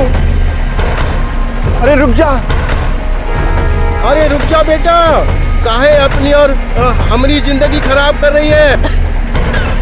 सुखी रहेगी बेटा, रानी बन के राज करेगी।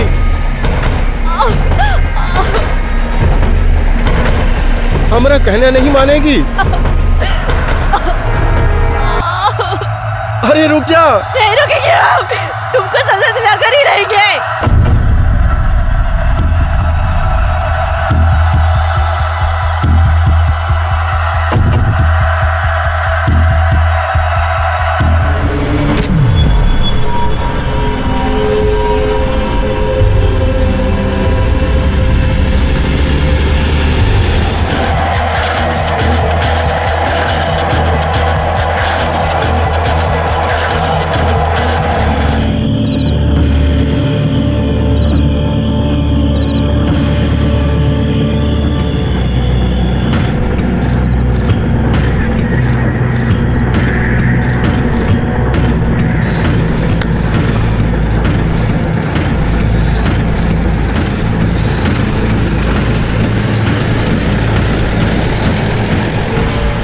सच कहा था तेरी बेटी ने। तू बाप नहीं है, दलाल है, दलाल। तुम जैसे सारे लोग उस आदमखोर जानवर की तरह हो जो इंसान के शरीर के हिस्से खा रहे हो।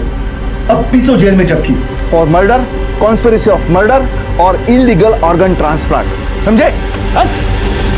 इंसान के कर्म ही उसका नसीब तय करते हैं। बसंत लाल की शराब पीने की और दौलत की लत ने उसे इतना अंधा कर दिया था कि उसने अपनी ही बेटी की किडनी को दहेज के बदले बेच दिया। उसने ना सिर्फ नीलम की जिंदगी का बल्कि उसकी मौत का भी सौदा किया। शराब और दहेज दो ऐसे दीमक हैं जो हमारे समाज को नष्ट कर देते हैं। इसलिए बेहद जरूरी है कि ना तो हम किसी को दहेज लेने दें और ना ही देने दें। बसंत लाल सिंह परिवार और डॉक्टर को आईपीसी की धारा 120 के तहत क्रिमिनल कॉन्स्पिरेसी के लिए और इलीगल ऑर्गन ट्रांसप्लांट के लिए गिरफ्तार किया गया। साथ ही बसंत लाल पर हत्या के लिए धारा 302 और सिंह परिवार पर दहेज मांगने के लिए धारा 498A भी लगाई गई। ये जरूरी है कि हम ऐसे लोगों से सतर्क रहें जो हालात का बहाना बनाकर जुर्म करते हैं। अब मैं अनूप सोनी आपसे विदा लेता हूं, फिर मुलाकात होगी अगले एपिसोड में और खुलासा करेंगे एक और जुर्म का। तब तक अपना और अपने परिवार का ख्याल रखें और देखते रहें क्राइम पेट्रोल डायल 100। सबक एक को, सीख हम सबको।